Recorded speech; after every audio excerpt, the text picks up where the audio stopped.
Let us do the talking, just relax and unwind. Laugh your ass off, baby, have a good time. Robin, Youssef, yeah, we something sublime. Run your mouth, bitch, yo, we out of our minds. Run your mouth. All right, what's up, everybody? Welcome back to the Run Your Mouth podcast. First and foremost, happy birthday to Mike Harrington. Woo! Celebrating, what number is this? Too many. Too many, I know. 49. Well, it's just rude.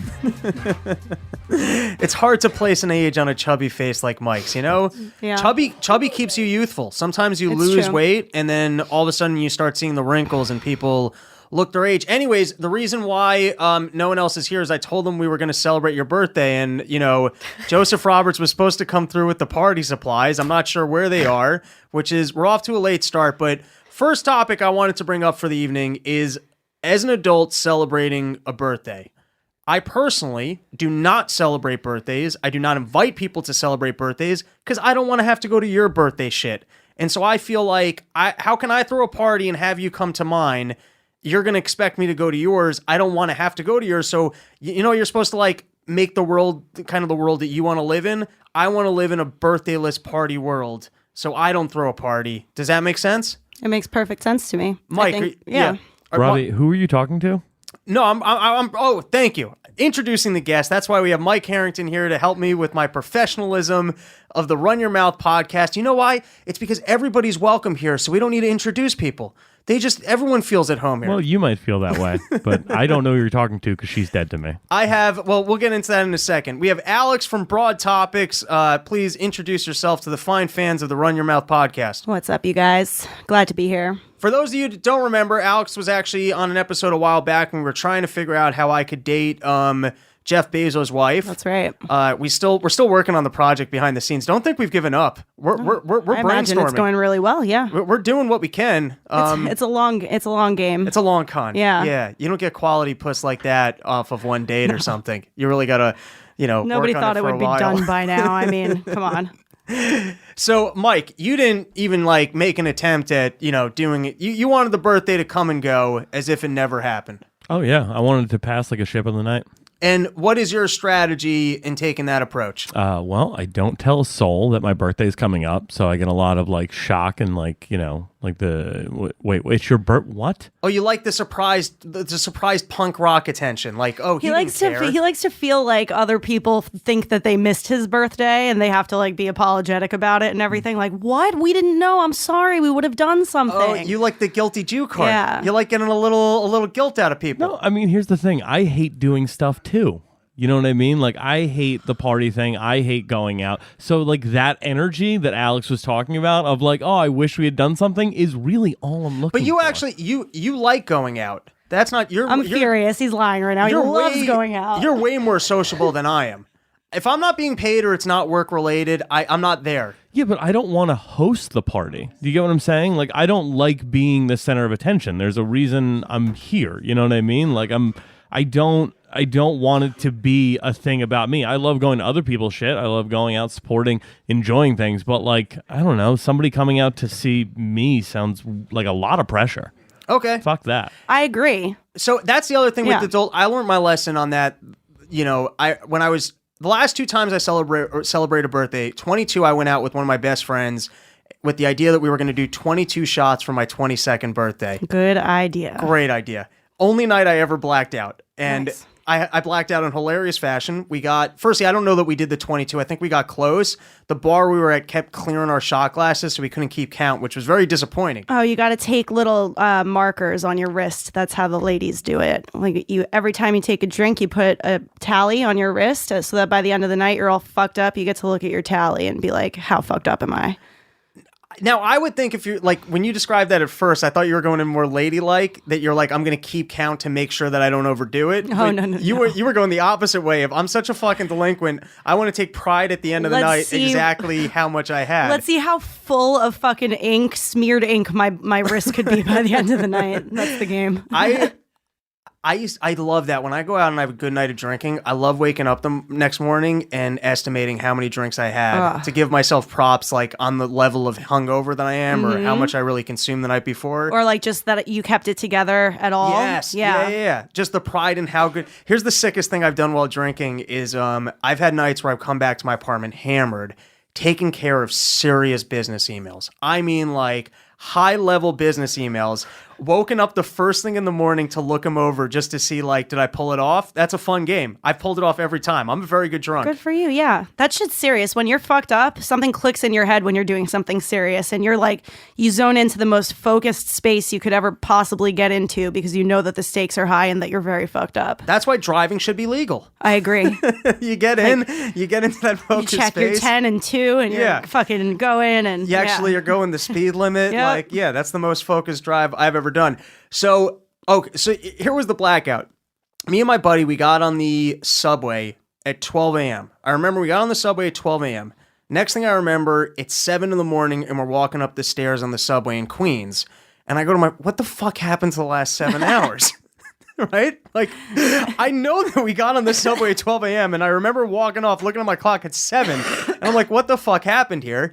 And apparently we got on the subway. I got off at the next stop to throw up, right? Mm-hmm. Then we sat down on the benches. Which good for you for having the presence of mind to get off the train and throw up in, I assume, a garbage. Yeah. I throw up that's another thing I give myself really credit respectful to the city. I walk outside when I have to fart, and I throw up responsibly. I've never thrown up irresponsibly gentleman, Robbie. in my entire career of drinking. Harrington, where's the worst place you've ever thrown up while drinking? Oh boy, my own pants, somebody else's pants. I'm trying to think, like on a chick that was on giving you head. head. Vagina. That's got to be the worst. Getting head and throwing up on the chick who's giving you head. You can't top that in terms of bad. Oh, on her. So she's giving you down, head, and you throw up in her hair, kind of. Throw up on her hair while she's blowing. Oh God, that's got to be. That's really bad. Yeah. In my my buddy's mom's underwear drawer. Oh, that's pretty funny. Wait, what? That's pretty hilarious, though. Good for you, Mike. And did you also file it away? Like, close it for them to find it another time? Oh, that's great. Dude, oh, shit. It was in the front. Like, by friend, I mean, like, kid who I fucking tortured in high school. And I found out he was having a party, did not invite me because he was worried that I would destroy his house. For good, something like that? So, in other words, for good reason. Look, yes. My thing is, at the end of the day, if you had invited me, it was to play poker. I'm poker over everything. So I would have, like, shown up, played cards, fucking had a good night. But you left me sat alone to get hammered, and then I showed up drunk because I had nothing to do with my night, and I had no choice but to throw up on your mom's undies. I mean, I way beyond that. Like, we're talking, I kicked in the back door of this kid's place. He was literally, he locked the front door. He was running out the back to, like, go get help from the neighbors, and he, like, opened the door. I just kicked in his screen door, and I'm like, oh, you're fucked now, kid. Walked in immediately, like, cracked open a Dutch, like, poured it in the stew his mom had made him. Went and got the family camera, took pictures of my balls on every pillow in the house. You showed up to be an asshole. Oh, yeah. Oh, putting Dutch guts in someone's food. I've never heard of that before, but that is fucked up. Yeah, it was a monster. By the way, quit drinking. For all those kids out there listening, when you're in high school and you have that open house moment, it's very fun to attend other people's open houses, never throw one. Something always breaks. Mm-hmm. You never get away with it. If you have that open house, here's the way to do it. You can't even invite your 5 best friends because one person's going to get out of hand. You got to invite the 1 or 2 friends who you actually really just want to be able to smoke weed and watch movies with, and like, it's amazing that you actually have a house to yourself. Or you just invite your girlfriend, or you invite the 2 girls that you're trying to hook up with and the 1 other friend that's going to wing you. No more than 4 people. I'm with you. It gets out of hand real easily. 8 people turns into 20 people like that. Because everybody invites another person, and it's... Those are the best times, though. Those are fucking fun. It's the funnest when it's somebody else's house. Yeah. When you don't even realize how much think about how much valuable stuff your parents just have in your house and how easy it is to put your hand on a painting, piss in it's so easy to fuck up, like, an adult's house. You don't want drunk kids in your house. I feel like Harrington had something on that. Oh, we had, like, maybe 2 a year when I was in high school. We would call them paloozas. So it would be like Neil-a-palooza. And that would be the thing where, like, there was a massive open house, and it ended up being like 5 or 6 different high schools around got a call about this party. So like, so all once the Catholic word gets school out kids, like that, all the public school kids Yeah. from 3 different towns, and it would be just there'd be basically, fights. That's not even a home anymore. You're like, when they wrecking it. It's a leave. war zone. Yeah. You're wrecking a house until the police show up. That's what that Basically, evening yeah. is. Yeah. It's like break what you can. The cops are coming soon. No, it was like a rush for who's going to steal the DVDs. Yeah. I mean, even just as soon as you put a game of beer pong in a kitchen, like in a real kitchen, you're fucked. Yeah. Like beer's going all over the place. Everything's getting fucked up. Like a light's going to get broken. Like someone's taking a shit on that kitchen floor. A girl's going to get punched. Yes. Jeez. Yes. My town was garbage. Wow. So coming back to the birthday thing. So 22, we did the 22 shots. That was fun.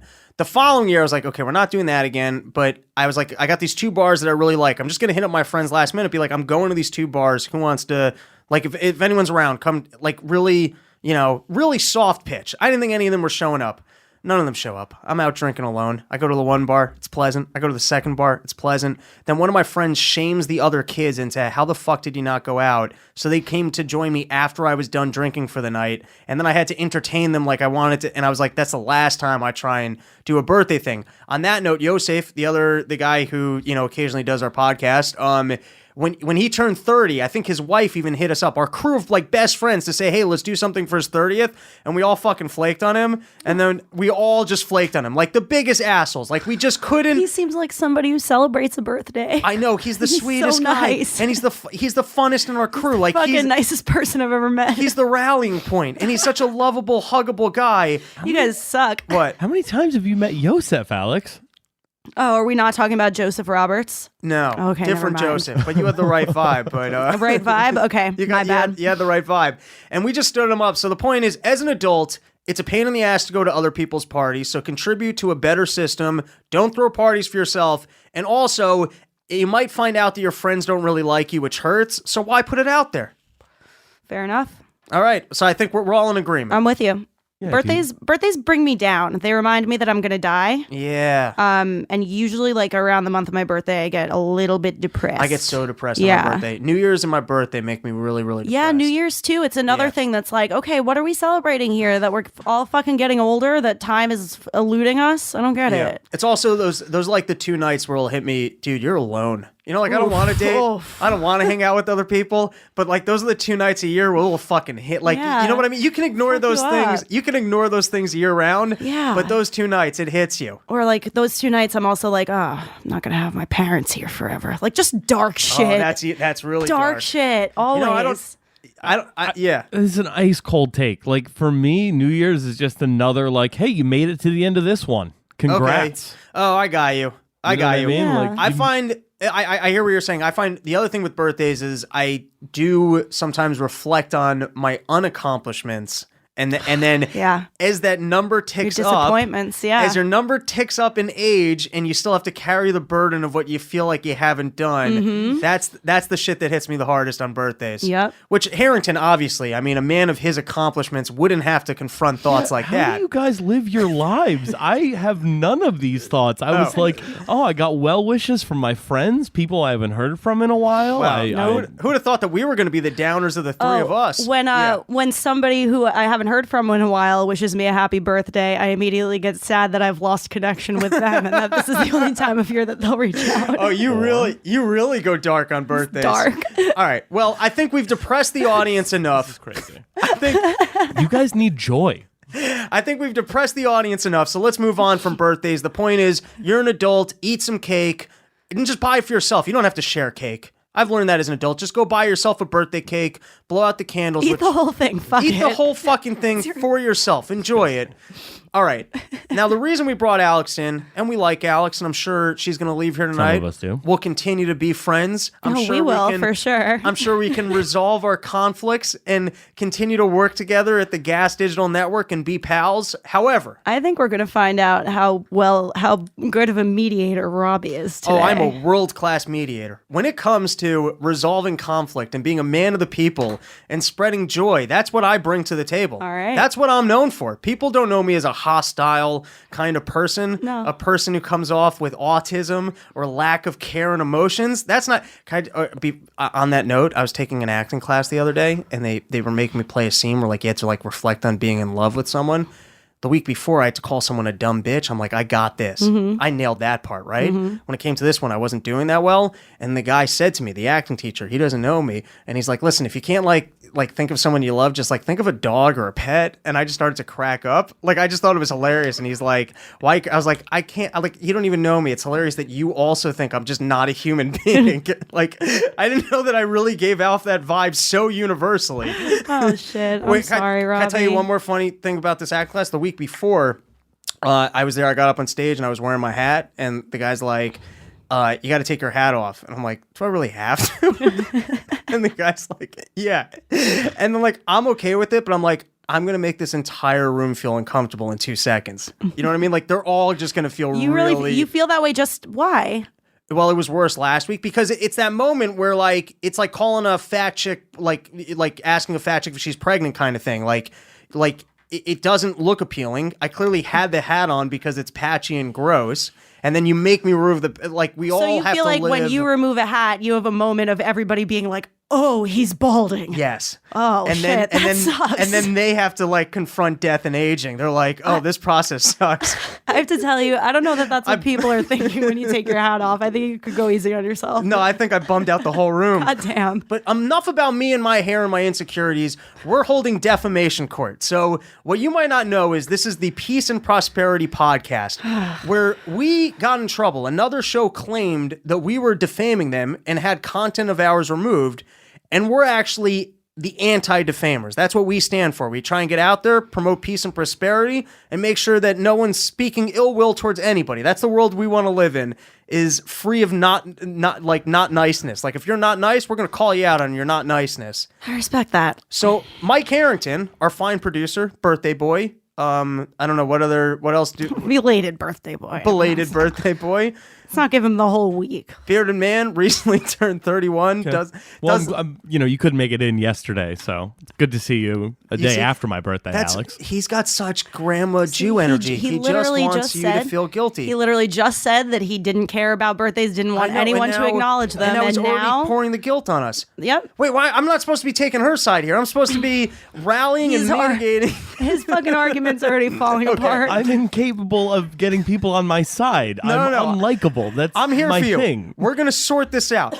So Mike Harrington feels that he was defamed on the Broad Topix podcast by both you and your co-host Kim Congdon. So we're going to address these allegations, clear the air. So Mike, why don't you go first and let us know what was the defamation? Can I just say the episode is called Wishy Washy Wedding? If you're interested in going back and downloading it, can you give us a timestamp? Can you let us know the exact moments? I'm pretty sure it happens all throughout the episode. It's a very good episode. Yeah, go back, give it a listen. I think she admit that Mike was defamed throughout an entire episode of a podcast. I think that Kimberly and I spoke the truth about Mike Harrington during an episode of a podcast, and we mentioned things that are true and that we also love about him.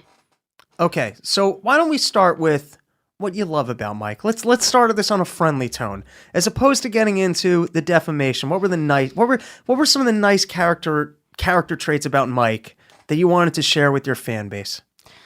Oh, well. All right, we can come back to it. I get it. It's a stumper. I get it. Okay, when we weren't here, bitch, Robbie, and we weren't here to try a solo shot on her. I wanted to keep that for myself. Oh, you wanted to be able to have that to play to yourself late at night? Okay, I'm sorry. I didn't want to. I want you to be able to walk away with the audio that you wanted. So, Alex, why don't you give one or two? No, it's over. No, okay. I'm always gonna cry thinking of this moment. So, what we really need to do is address the defamation. I think what you're trying to say right now is that if it was honest, even if it was disparaging to Mike, if it was honest, we can't classify it as defamation and it was fair to bring up on a podcast. Precisely. Okay, Mike, do you take issue with what was said there? Like, do you think what was said might have been honest, and if it was honest, you don't take issue with it? Or was it straight up defamation and that it wasn't even true? Well, yeah, that's where the defamation comes in, is because they put a matter of opinion, right? Like their own theory, right, in my head, right? Okay. Which is like you're putting that on me, and that feels to me very much like defamation. Can I ask what our opinion was about and what it was? I'll ask the hard-hitting questions around here. Oh. Whose show do you think you on? Now, Mike, what exactly... Alex, I would like to know what these harsh opinions were of Mike, and maybe we can get to the bottom and to whether or not they were defamation, and what Mike might be able to do to clear up his good name with the fans.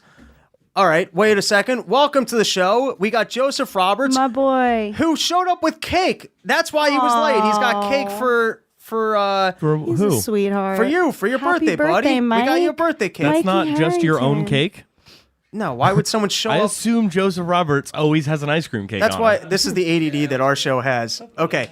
In all seriousness, what was said that was disparaging towards Mike? Okay, as I recall, we were going over an incident that occurred at a poker table at Mohegan Sun, where Lewis and Kim and I walked into the poker room to find Mike Harrington, and as we approached him from behind, he went all in immediately, which we... Can we pause? Can I Yes. pause for 1 second? Mike, when you went all in, what I feel like might have happened here as another degenerate was you were being told in your head, oh shit, they might take me away from the table. I'm not done gambling. I better go all in here so at least I can get my last thrill, maybe walk away with everything or nothing because you're cutting my gambling time short. Is that what happened? Nope, not even a little bit. Oh, okay. They had another theory on the matter, Okay. Well, which is where my main point of contention okay, wait. was. So let's hear the theory out. Okay, continue. I actually don't... I don't recall the theory that Mike is referring to, so I'm interested in that. Well, this is genuinely what... Can I also just pause for 1 second? It feels like this wasn't even something that was that mean that was said. You just take so much pride in the way you gamble that you're like, we have to clarify. like that's where you feel disparaged. Like they probably said the worst things, and the one about thing Mike you were Harrington. offended by was that they questioned your gambling habits. We have called him some horrifying And that was things fine. on the show. You called him. You said he's of low character. You said he's a sad sack. You said he can't handle his job well. None of that was defamation. Apparently. But when you questioned his poker playing, that's when Harrington took issue. That's where you were really attacking his character. So lay it on us, Mr. Harrington. What was said? There's few things I take pride in more than my ability to play poker at a high level. I remember Okay. more details now. Go Okay. for it. He argued with the dealer at one of the poker tables when she said to put his phone away. Yeah. And she was like, "Put your phone away." And he said, "I thought it's okay to do that if you're if while you're shuffling." And she got upset and she's like, "No, it's not." And he's starting back. He's like, "No, but I thought." And it's like, just get up and look at your phone over there. Like it was bananas. That happened.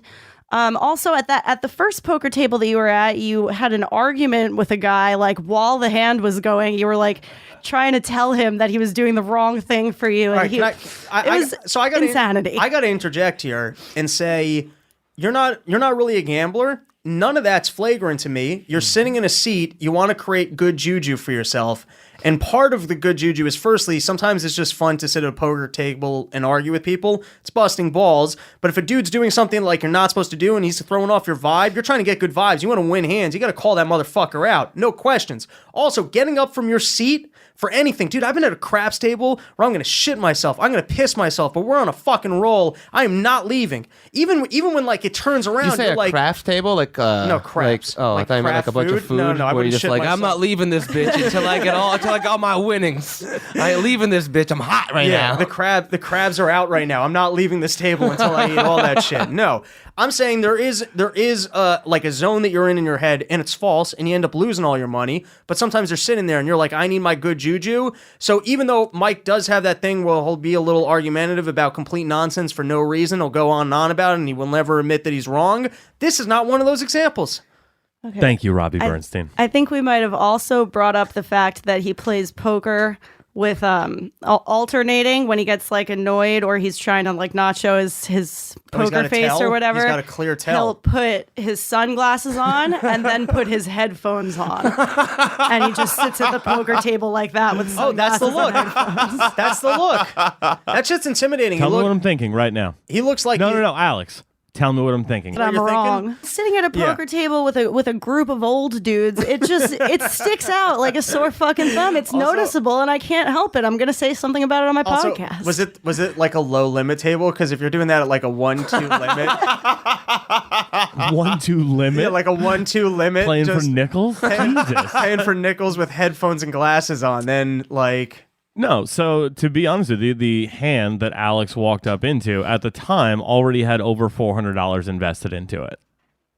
Now This is before any actions were made in the second round of Now betting. I got a question for Harrington. Yes, sir. What's going on that they're bothering you at the poker table? No, we needed acid. All right, that's so okay. You know what's funny about that? Because I was going to say a man's involved in his vice, and we all get a little bit particular when you're involved in your vice. It's almost like your poker or whatever you're like. That's your private time.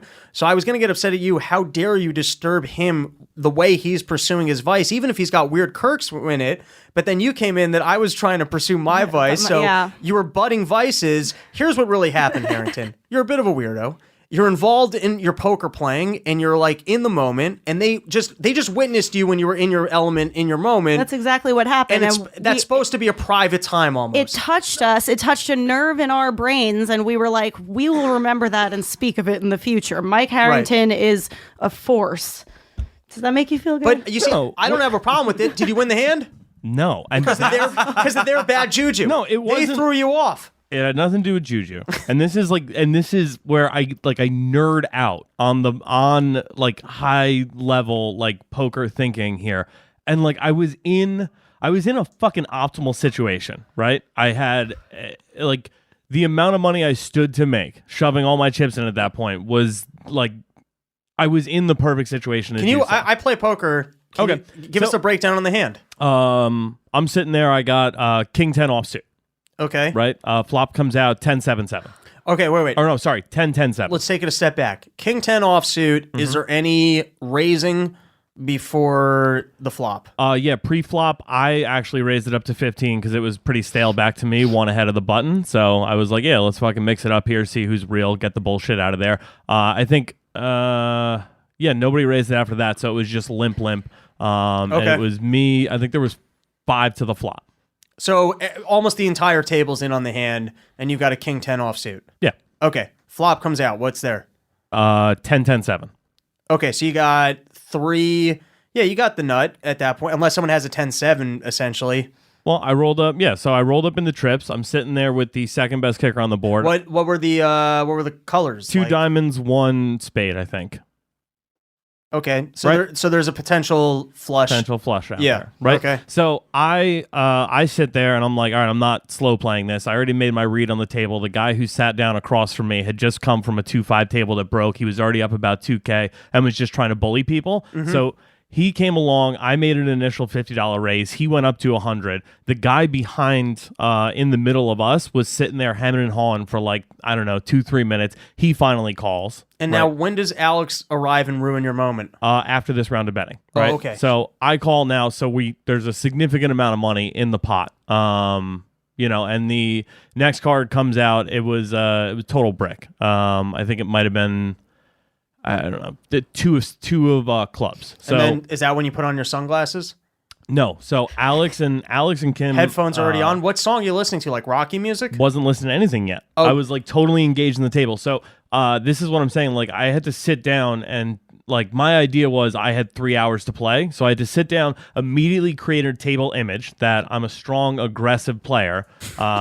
I'm not kidding. Like I sat down there and like raised is what on drives things me that I wouldn't crazy. do. This is what fucking drives me crazy. It's like comedy. Like you have a poker table persona, and you're like, I got to show up and like. I need to figure out the best way to extract as much money as I can from this table of 9 people in as little time as I can. And we're supposed to see it and leave it alone. No, it wasn't. It was not about seeing it and leaving it alone. Listen, that's his persona. I know. You're shitting on his poker persona. It's fucking hilarious. Okay, so I'm sorry. You sit down. You got your poker persona. Yeah. You got, and not just that. You're bringing props. Poker Mike. You're bringing your props to make sure that the persona comes across. But it's also like I'm busting these guys' balls at every turn. You know, if like this guy made a bad call, like I'm letting him know it. I want to get under people's skin. Like I really want to rub people the wrong way. Everybody at the table is like, "Shut the fuck up, you You asshole. I can't listen to you. I'm going to leave this table. So you're being purposefully unlikable to try and get under their skin into hands that they shouldn't be and get them to place more bets. Okay. Right. So I get it. In the exact situation that I was in, I wasn't concerned with the guy to my right because, well, for reasons, I was a little bit out of my element. I was mostly concerned with the guy across from me who I knew was trying to bully the table. He raised me initially. Right. I checked to him, right, just see what he does. He gives me this blank look and doesn't immediately fire. I knew at that moment he didn't have it. I put him on 2-pair, probably with a flush draw. So he tries to bet something to scare me off. The other guy, again, at this point, this is actually what fucked me up. Alex and Kim walked up, so I completely forgot this guy was in the hand. Okay. This guy to like my right. So they threw you off a little bit. So I thought it was me versus this All right, so now dude, let's get to the heads up. punchline. So you lose the hand. I jam on him, and me and him go at it. Me and this guy start screaming at each other for like probably like 2 minutes. And I'm like, I know you're not going to fucking call. Put your fucking cards down. You're wasting everyone's time. I only have a couple hours. I'd like to go talk to my friends. Can you just fold? I know you're going to fold. And he's, I might call. I'm like, dude, I know what you have. There's no fucking way you're calling. And Alex and Kim were like, oh, yeah, he was trying to like big dick and fucking show off how big. I'm like, no, I was trying to get this fucking guy out of the hand, and I wanted to scare the guy to my right. We didn't say that then. We said that on our podcast. Right. No. You did say that Kim said that as she walked up. She's like, oh, look at Harrington trying to show off in front of Alex. Yeah, Lewis and Kim said that. My God. Which is not my fault. That has nothing to do with me. All right. Well, You're here representing Broad Topix. let's stay on topic here and just try and address the defamation of Mike. I still don't see where the defamation Mike Harrington's comes in. character of playing poker. Okay, so you get on your podcast and you tell the story about how he showed up to a casual poker game at a casino wearing glasses, headphones, yelling at the other players and making trying a to scene. big dick everyone. Yeah. And trying to big dick everybody. And you feel like... And he just told the story about it and acting like it's a different thing. You just feel like they missed out on the insight that is an actual strategy of yours to get people to play bad hands because they want to take your money because you're being a prick. Yeah, I mean, in that scenario with that specific guy, yes. My biggest issue with them though was that you said you're like, and you reiterated this on the podcast that I was trying to show off by going all in, and that's not how I play poker. I do not let my emotions get involved to that level. Okay, when I'm playing cards, and that is defamation. I think that this entire bit's gone on a little too long and is kind of confusing. But what I am most amazed by is that Harrington is not offended by anything that happened in that podcast except the questioning of his incredible poker prowess. Now, we can settle that right here, right now, as to whether or not it's defamation. And I think the facts would be in your track record as a poker player. And now, how many years would you say you've been playing poker for? Since high school? Yeah, like 15 years. Okay, in your course of 15 years... overall money, over under total, meaning if you just had the worst month of your life and you're down, you're down. I want to know 15 years, how much do you think you're up from playing poker? Probably 80, 90,000. Okay. Probably more. So I'm going to say, I'm going to rule defamation. Please go. Thank you. If the man's made it, listen, it's a ridiculous thing to take offense in. No, that's fine. And you guys can trash the person for being a weirdo. I'm okay with defaming Mike Harrington. If I've done it before, I will fucking do it again. Listen to it right here. No, that wasn't the point of this bit at all. I'm not We're trying mad to clear that up you're the defamation. declared that I've defamed him. I'm actually sort of proud. No, this isn't working. You're And- supposed to feel bad. You're supposed to going full heel, apologize. Robbie. That's not working Robbie, at all. You said this was a safe space. The whole point of this is that if people defame, they got to apologize and you got to be able to feel better about yourself. If This you isn't wanna working hear out at all. more defaming of Mike Harrington, listen to Broad Topix podcast, past episodes, future episodes, current episodes. You're not allowed Check to out just the own your show. defamation. If you come into defamation court, you got to apologize for having defamed somebody. You're owning it. Okay, what was the episode? Just so they could hear the other things he wasn't offended about. This particular episode is called Wishy Washy Wedding. It's got to be around like 48 or so. Okay. Yeah. Thank you so much for joining us. I hope that you can come in again and, further clarify whether or not something was defamation. This was a lot of fun. Round of applause for Alex hanging out with us. Thanks for having me, guys. Coming into defamation court. All right. Next thing that we got lined up is we do have a couple callers calling into the show. We put out the call to the people to, if government's got in the way of industry and the business that you're trying to build, we want to hear from you. But before we make that call, let's go around the horn. How was your day at work? I know you got bogged down and shit. You know, Not bad. I'm working. I got a new job. I'm working at a junk company. Joseph Roberts a working man now. Working man. 9 p.m., 9:30, 10 p.m. He can't get off the clock and come in for. He's a working man. Yeah, I had He's out in Staten Island. Had a 12-hour day today. 12. That's a pretty good day. Yep. Gonna get some overtime. Nice. You know, got a $150 tip. That's fucking awesome. Yeah, that was nice out of nowhere. Cash tip. Yeah. Yeah, It's a that nice feels Italian man. Yeah, I like those kind of jobs. The moving stuff around. Yeah, it's not bad. I go in Lugging there and I garbage. see him like, hey, I'm gonna take this shit out of here. You're gonna give me this money? No. Yeah. All right, well, I'll do it for a little less then. You got a big dick, but you gotta make sure that shit goes through. Yeah. Because otherwise, you wasted your whole day going to a job site and not Some doing people, the work. they got the money. They don't care. Yeah. And I'm just here because there was nowhere to sit outside. oh, okay. I'm here now. What's up? That's all right. Welcome. Okay. So who do we got lined up? Who's the first call? I think we're gonna go with Sean first. Okay. Welcome to the show, Sean. It is a pleasure to have you with us. And you said that you had some good intel for us on the scam that is the American health insurance system. So tell us a little bit about yourself. Do you have any actual expertise in the field? And feel free to lie to us. Perfect, Rob. Thanks. Yeah, so I've worked in the healthcare field for about 6 years, fire EMS, and then working for a pretty large hospital system, both in emergency medicine and doing some community outreach programs. And I've learned kind of how the billing works and how the scam that is health insurance operates. So I like this because I was the one saying that that this billing system is a total racket. It seems to me like they will just jack up prices, and then essentially there's no insurance company that's paying those price. There's just a total fictional price level of what things cost that nobody ever actually pays. Right. Well, that's what has to happen anytime you don't have a free market. You end up with just a bunch of false walls and nobody knows what's going on. And what you had mentioned in the show with the lab work that you had done, right? And you said, why is it that there's a different price for a cash payment versus insurance?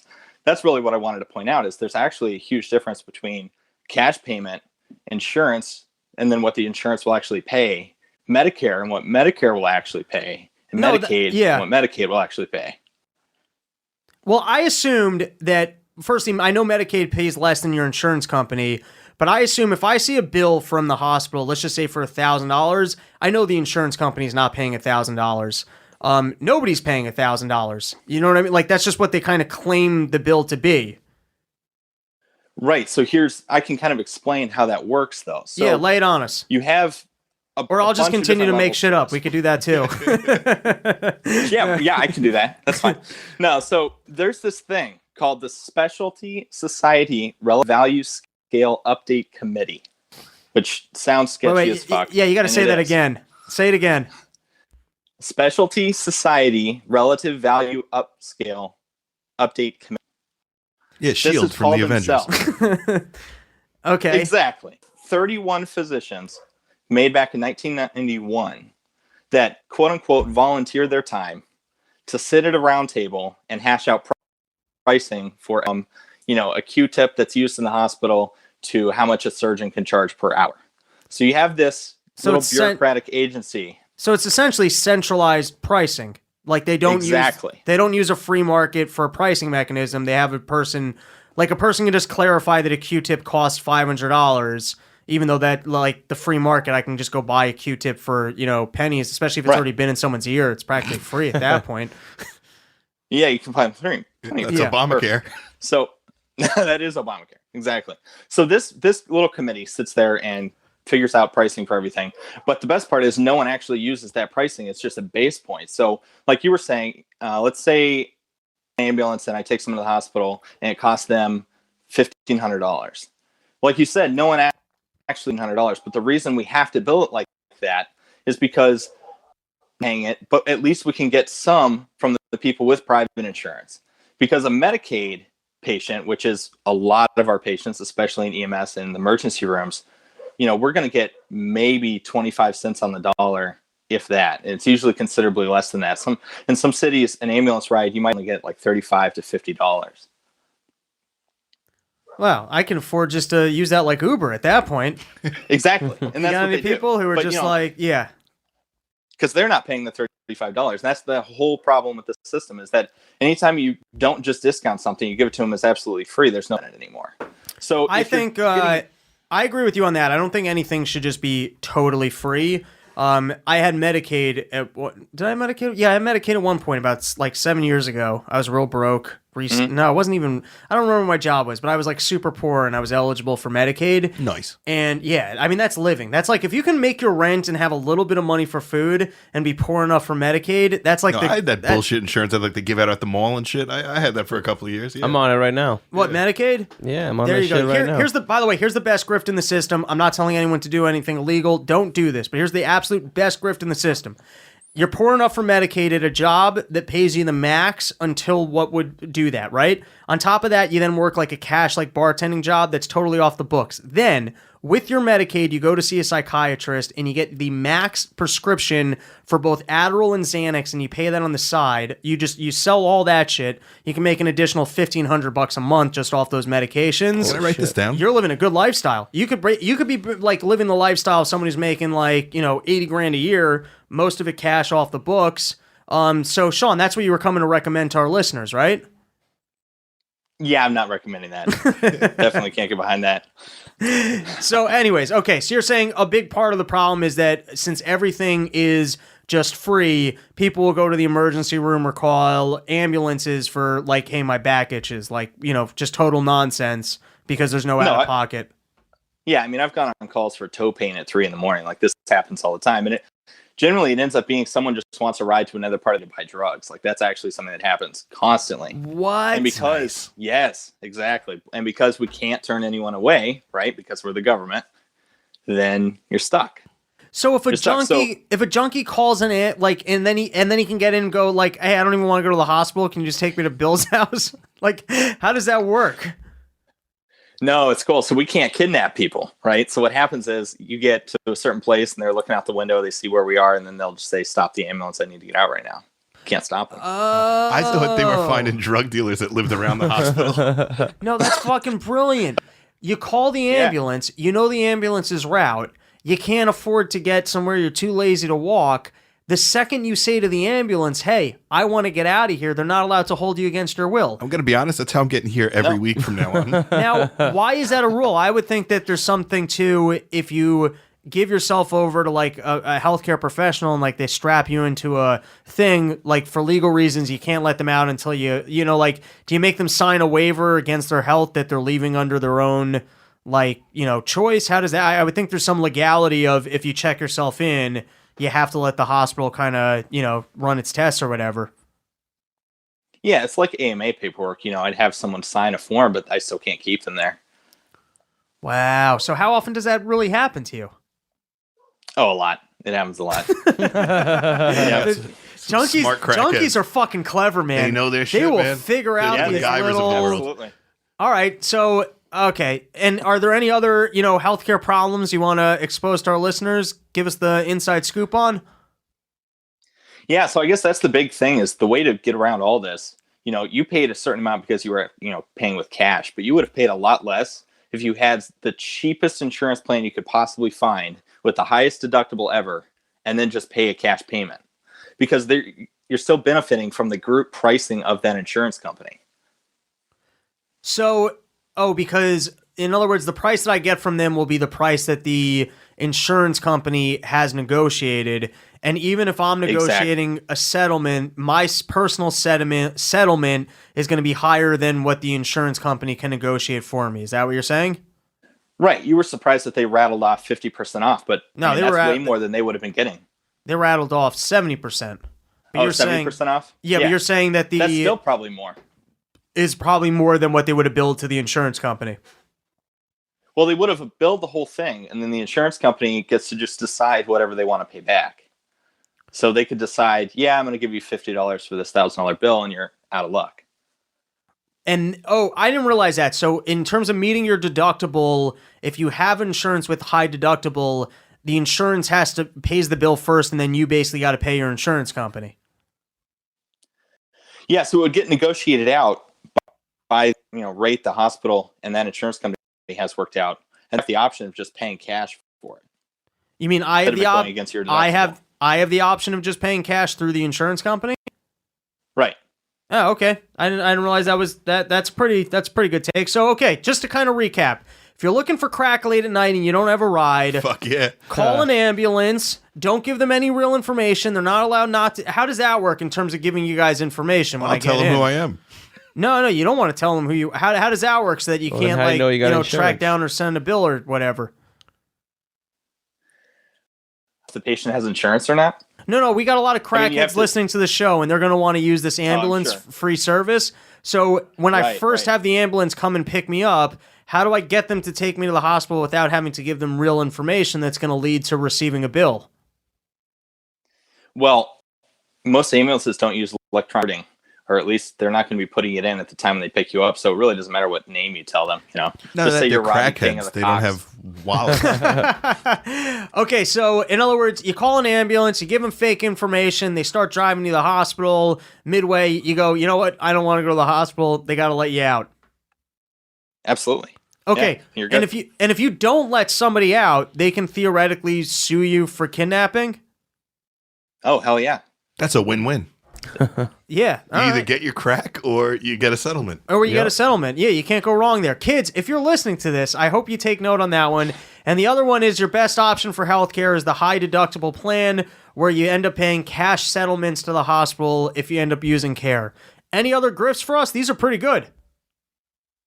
Yeah, that's about it. I mean, really, the whole purpose of Obamacare was to get people that don't need insurance so that it could be sustainable for everybody else. Way around that is just getting the absolute cheapest insurance and pay it out of pocket. You're good to go. Yeah, go for that, like the bronze, whatever, shitty plan thing you think. Yeah, or even some of those, there's different like sharing groups out there. Like I there's just did some one. healthcare I just ministry did the stuff. Yeah. I just did the ministry health. I gotta actually look up which one it is. Liberty Health Chair, I think, is the one I just got, and I got it Yeah. because a lot of libertarians were telling me it's pretty good, and I just had to, Cool. They don't know what they're talking about. I'm on a Christian conservative podcast. So I just had to affirm my faith in our Lord and our Lord in Christ, and tell them about the healthy lifestyle I live of eating clean and exercising daily and being drug free lots and of not having exercise. sex out of marriage. I just had to let them know these little pieces about the way that I live my life, and they gave me Liberty Health Share. Nice. And if any of you Perfect. motherfuckers go and write them. All right, my man. Anything that you want to plug? Anything like where in the world are you? Are you with the creepy farm boy, or like where do you live? No, yeah, that dude was nuts. No, I'm up. Yeah, you know who fucks sheep? Yeah, where are you Yeah, from? that was crazy. Where are you from, dude? Yeah, I live in Cleveland. Oh, okay. Oh, Cleveland's that's cool. normal. Yeah, that's So no sheep. Yeah, other animals, but no sheep. yeah. Do you get My laid? other Yeah, animal- so plug the podcast. All right, go ahead. Plug your pod, man. All right, it's Libertarian the LEO podcast. Appreciate it. No. I don't know what that was. Legitimately, give yourself a plug. One more. I got a ding. I mean, your dog apparently doesn't want you to share it, but No, we're Man. we are Libertarian game. LEO is the podcast. Oh, you said that fast. Libleo.com. Wait. I libertarianleo.com. Was that what it was? And libleo.com. Yes. Yep. Okay, and what is the podcast about? Is it more, healthcare scams for our fans? Oh, some of that for sure. I do it with a buddy who's a police officer. So we get into some pretty interesting libertarian discussions. Does he have and like arguments about ways stuff. to get out of shit? Yeah. Oh, I'm sure. Yeah. Does he check have us like out. advice like you do? All right, Good. not bad. Yeah. Thanks, man. I'm sure you'll pick up a couple listeners. Go check him out. Sounds like a nice enough fellow, and he gave us some good insights on the healthcare. We appreciate you coming on. Have a good one, dude. All right. Thanks, Robbie. Okay, cool. Bye. You keep having guests that are changing my life. Between like the health guy, this Yeah. guy. I like it. So, Joseph Roberts, he had a good find for us in terms of some content. What is it that we're going to be watching here? Yeah, Joe, Well, what's this great find that you Well, found? I found this thing. There's this Nazi in Union Square Park. Okay. And, Not the best spot to be getting your Naziing on. no, but I mean, it is a square park, so Right. where else are you going to do it? I mean, Nazis, they fit in the square. Like if it's a circle part, Well, the that doesn't swastika is make sense. basically a square Yeah, you just without take off the some angle. parts. Oh, you're saying it's You just very move some shit angular, around. Yeah. but the swastika's within a circle, so it would make more sense to be doing your It doesn't Nazi have to within be a circle. Yeah, ain't you When seen I carve it swastikas? into bathroom stalls, I don't put Yeah, a circle no one around You it. don't put a puts- circle. It's not No. complete without the circle. No, you're wrong. Without the circle, people don't even Is know that what true? you're Have talking I been about. drawing improper Whole time. swastikas? Not right. No, that's not even no. anti-Semitic. It's a sign of peace if you don't have the circle. The circle completes. No, the this dots is make it the bullshit. piece. The dots make it No, peace. it's actually the peace it's one is in angled. reverse. The peace one. And it got dots. Don't tell me it ain't got no dots. It might have dots. I'm just telling you, it's also the big thing is that it's in reverse. Well, it's because they write backwards over there. Man, I'm the worst Nazi. I didn't know any of this. yeah, you gotta do more of your Nazi research. I'm Okay, telling you, you don't need Joseph that Roberts has this incredible find for us of a Nazi in a square park. Hit it for us, Mr. Harrington. So what? So you see him, he's got a flag, and he's like, why are you hiding your faces? Keep pausing for a second. That's a very brown Nazi, for one. For two is, what the fuck kind of Nazi uniform is that? I'm gonna say it's the a casual. uniform. I mean, that's like, Yeah, it's Casual Friday. Just wear whatever. and what an ugly. He kind of looks like he's wearing a John Belushi mask. He leather-faced John Belushi. Yeah, he leather-faced John Belushi. Okay, so chubby guy wearing a jacket, tie doesn't really match the shirt. Little too fat for that That's shirt. like that's early '90s power tie. yeah. Look at those things, dude. That So dude's got big dick energy. let's just Yo, he looks like he should be dealing blackjack in Vegas in that fucking tie. okay. Like that's what those vests are made out of. Even if you took away all the Nazi stuff, this guy still just looks All like the a Nazi total stuff. douche. You want to hit him regardless. I'm Yeah. just saying, yeah, it's like you don't even need to have that Nazi flag for me to look at this guy and go, grade A douche. He would have got egged regardless. He just happened to be a Nazi. He just happened to have the Nazi flag. All right, hit it. Cover our faces and he might. Sunglasses on a cloudy day. No, I just don't want anybody. Guy behind him, here he comes. Oh shit! And listen to him giggle as he gets chased down. And other people jump in. The Nazi rolls out of it like a fucking ninja. Did you see that? They give ninja training. And now someone else has the flag. Why would they assault that man's flag? He's right there. He's right there. I'm a Yeah, little it's across the disappointed street. that didn't turn into a full-out fight or the Nazi getting beat Oh. up. Oh, it looks like it cut out a little bit early there. Yeah, cut out right when she said, watch out. Is there a secondary footage of There's the an Nazi? 8-minute video.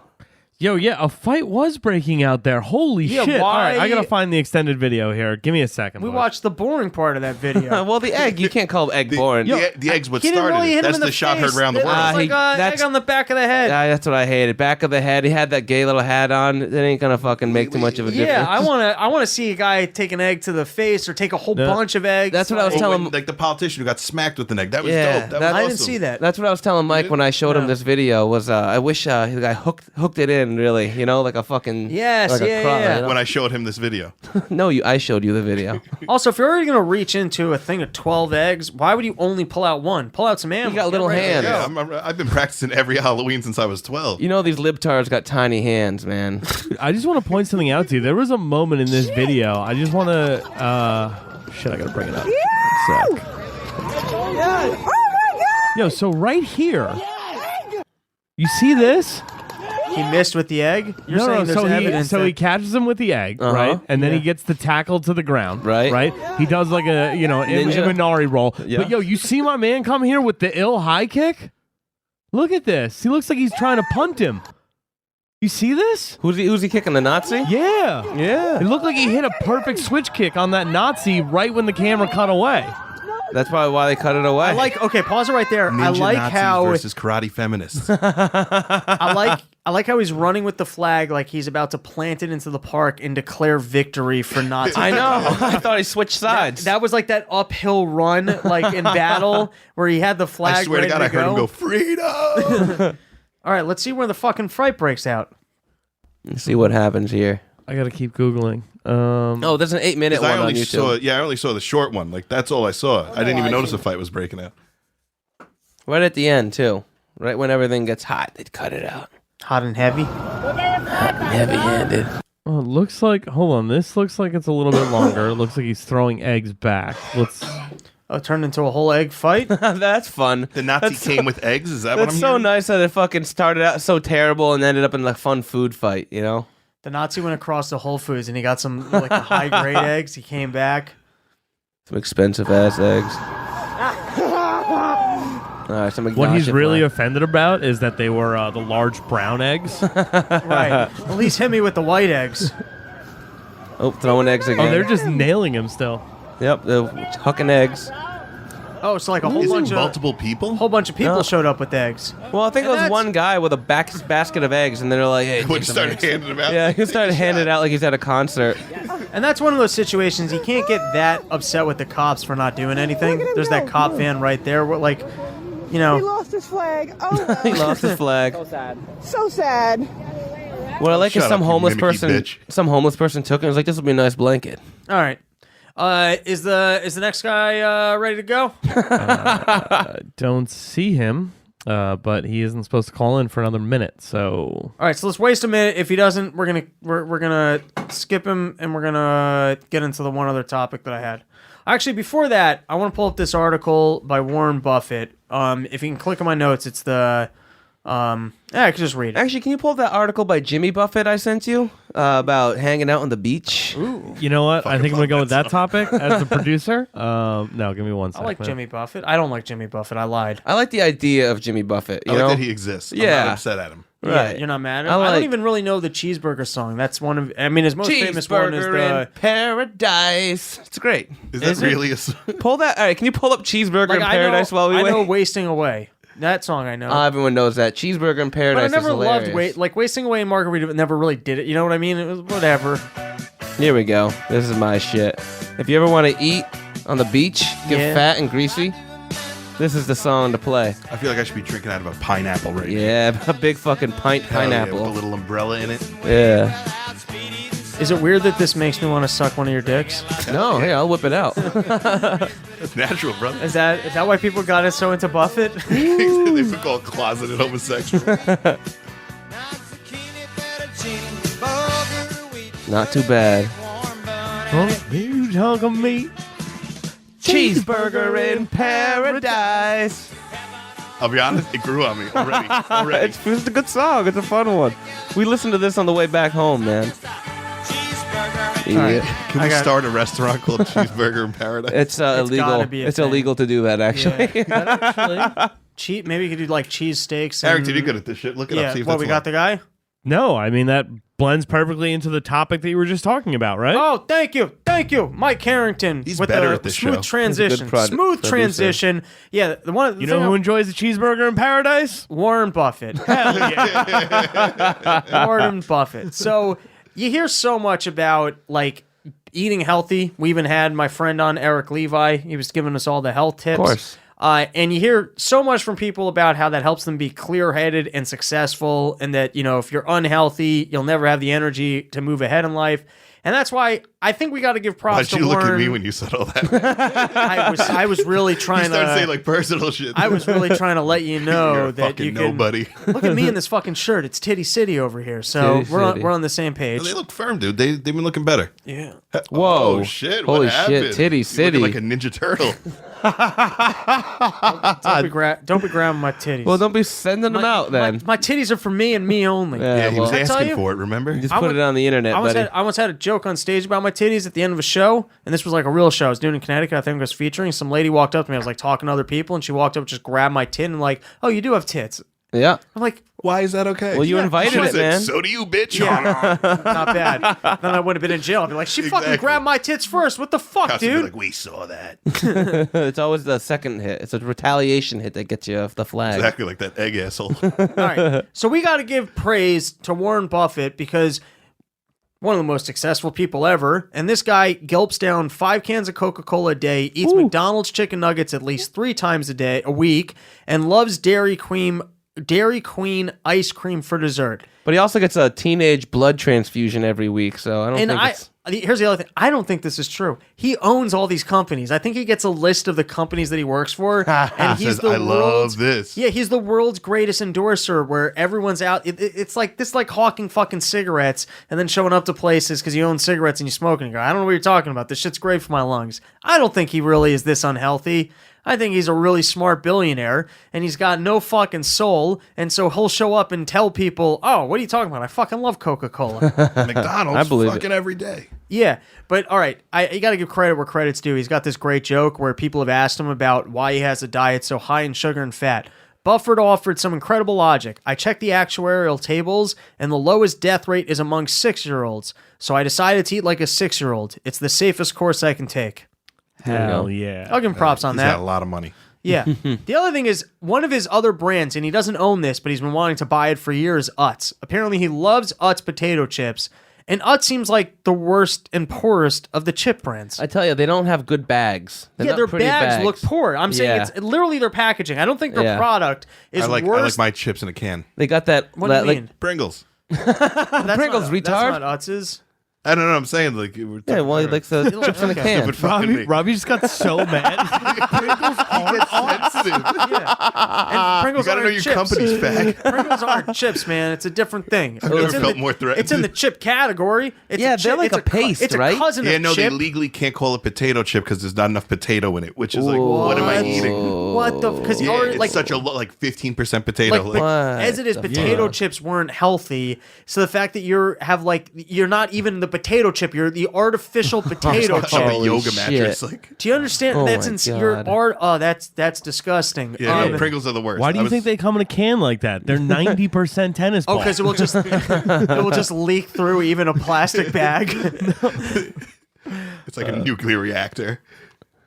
So on that note, but there is something about the Utz packaging. It's got that creepy looks doll poor. girl. Yeah, it that looks- creepy Pull Chinese this doll. up. I don't know. I'm I'm the worst fat guy ever. The only thing that stands out to me for Utz as being decent, but even I feel grimy and poor when I buy it, is their party mix. Utz Salt and makes- vinegar.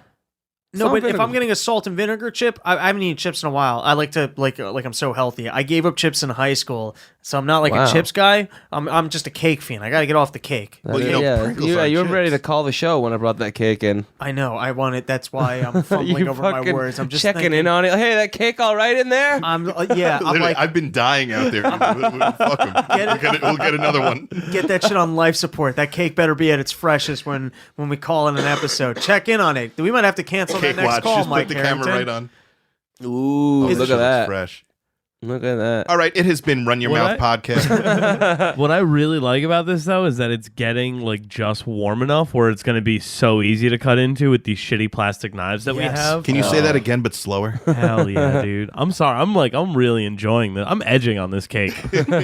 All right, can we get Literally. this? I wish. Can we get this guy on? Is he available? He's having a hard time with vMix, so Just you want call me him. to just call him? Yeah, All right, just cool. fucking Stop call. calling these rednecks. They don't know how the technology works. What's up, Ken? Welcome back to the Run Your. You've never been on. Welcome to the Run Your Mouth podcast. It's a pleasure to have you here. As we've said, we're out. We're reaching out to real human beings. We're out in the world confronting the government, keeping them from living an honest life, making some money, providing for their families. Wait, do you have a family? I don't know. You might be very single. Yeah, I've got a wife. Yeah. You got a wife. Trying to provide for their wives. Is she a nice lady? No. Yeah, most times. Yeah. How's she looking? Yeah, how's she looking, dude? Oh, great. Well, yeah. Well, she's actually we're expecting a baby in October. So Oh, so that's kinda starting to congratulations. show up. Yeah. Yeah. Thank you. Nice. So she's got those big fat milk tits. Oh, yeah. Great. So jealous, man. Them big, heavy, milky titties are coming in. Congrats, man. Yeah. Tell us about the magical night when you knocked her up. Let us know. Where was it? What happened? What kind of music was playing? Oh, it was born. You know, we're good old fashioned Southern Christians. So they're missionary, nice and quiet. Just the way the Lord likes it. That means you're gonna have a smart, Exactly, holy yeah. kid. That's the way you're supposed to do People it. do it through a hole in the sheet. No, that's never been true. I don't know. You got really defensive, Robbie. Holy shit, I'm sorry. I'm only defensive because I really want to eat that cake. You know what I mean? I'm just on edge at this point. Yeah, we picked up some birthday cake for Mike Harrington, so it might be a short interview because we want to eat some cake. So you were calling and you said that Was it law? Was that what they were getting in the way for? What's your industry, dude? Yeah, well, it's a little bit of everything. I actually have my law degree, my JD, and I thought you said your laundry. And I'm like, what is that? How's that going to help us out? I got my law degree, and just the amount of bullshit you have to jump through in order to finish the process was just so ridiculous. And I didn't really have to do it. I mean, I was lucky enough to get scholarships for everything, so I don't have the debt to kind of weigh me down. So I just decided it wasn't worth the bullshit. But it's crazy. The hoops you have to jump through just to get into law is one thing, but it's not just that. Because I went after that. I looked at doing financial services, and that's just as bad, if not worse.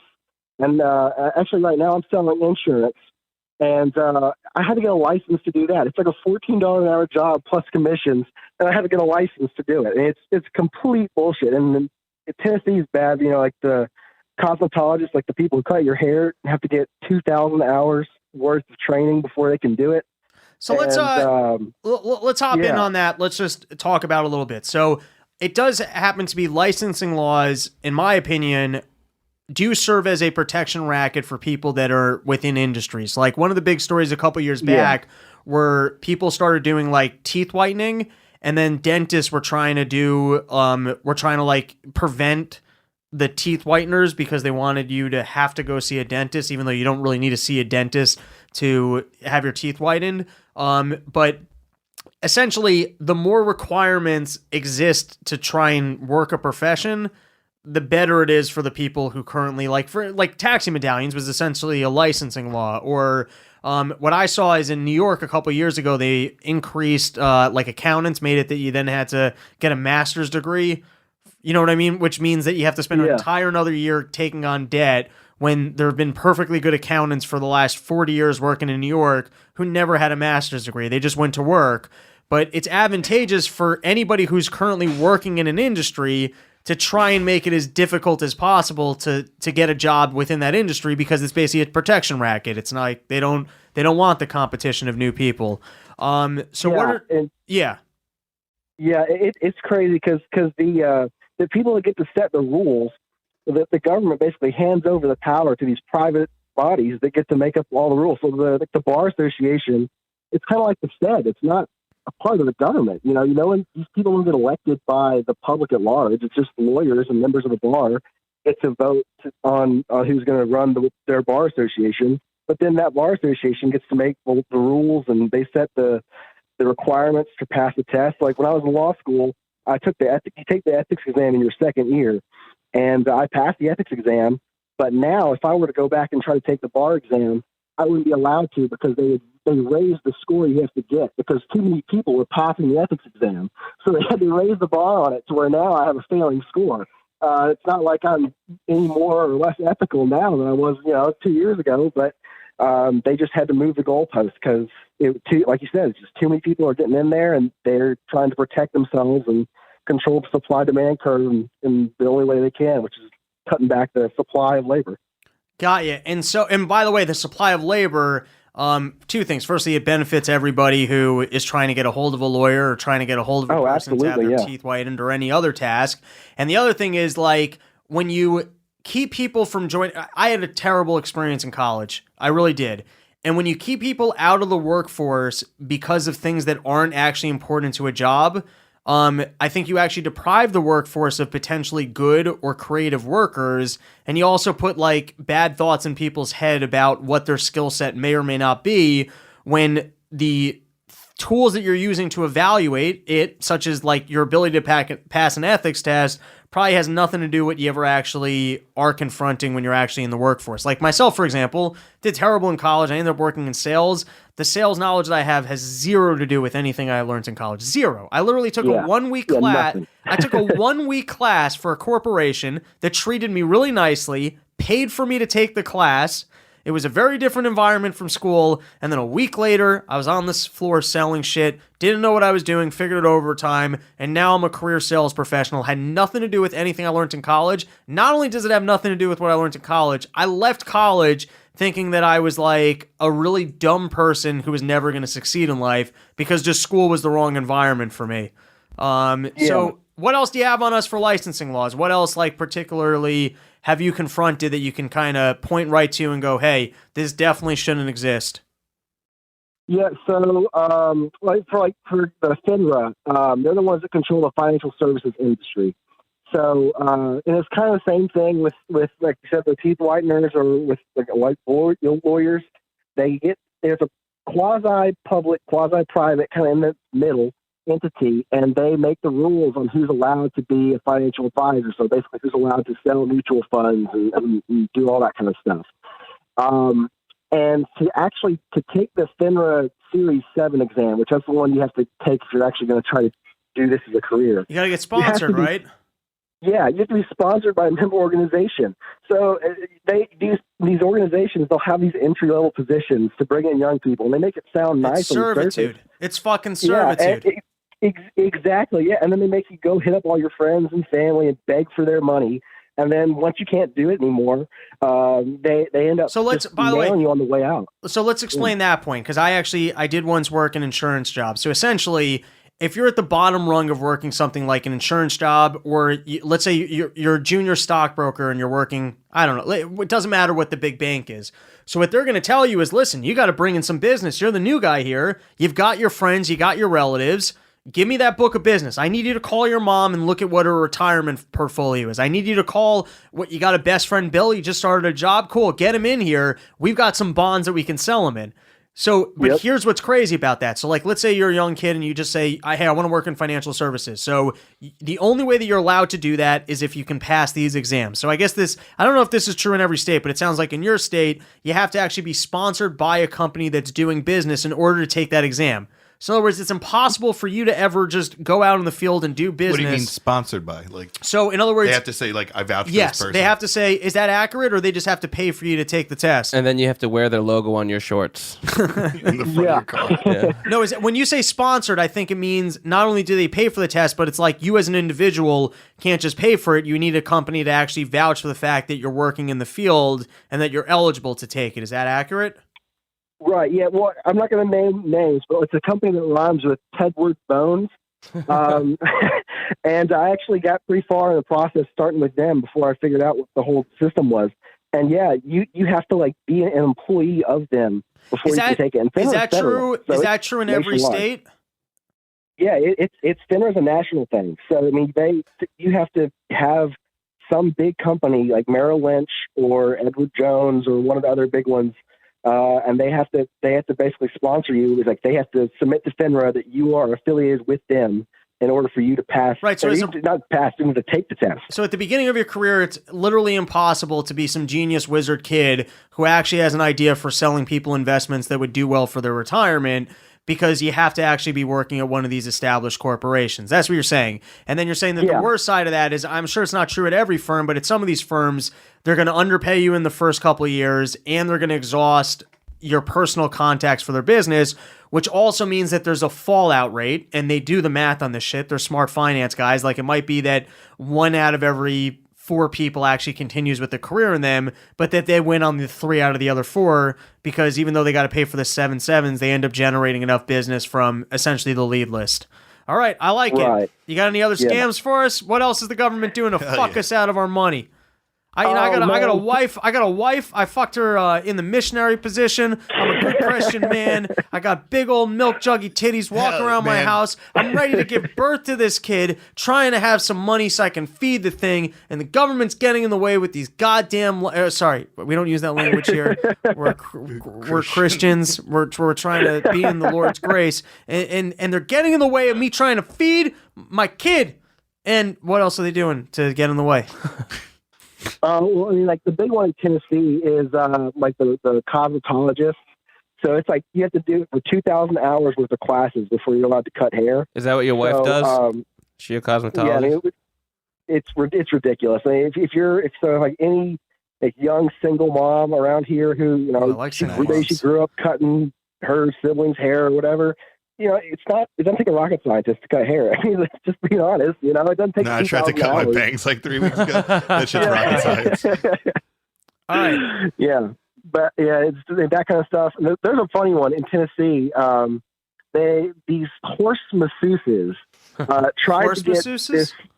Yeah, like they rub horses. Are they jerking them off? They must be jerking them Nice off. horse dick. Yeah. Because you get to the dick, and if they're hard, they leave $20. No, that's for sure what you do. You start with the shoulders, then you get to the back. And you say tip, and then you touch your mouth. You pet the tail, and you jerk off the horse.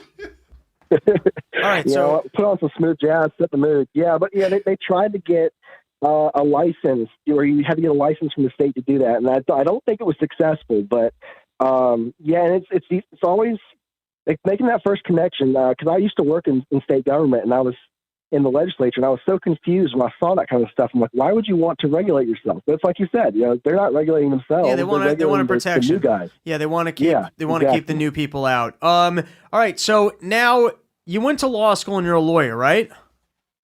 Well, I'm not a lawyer. I don't have my license. I decided not to do that. I'm just selling insurance right now. Just schlepping it like a normal guy. All right, well, dude, we got people listening to the show. Maybe they need some insurance. Do you wanna plug your business? You don't have to, but you could.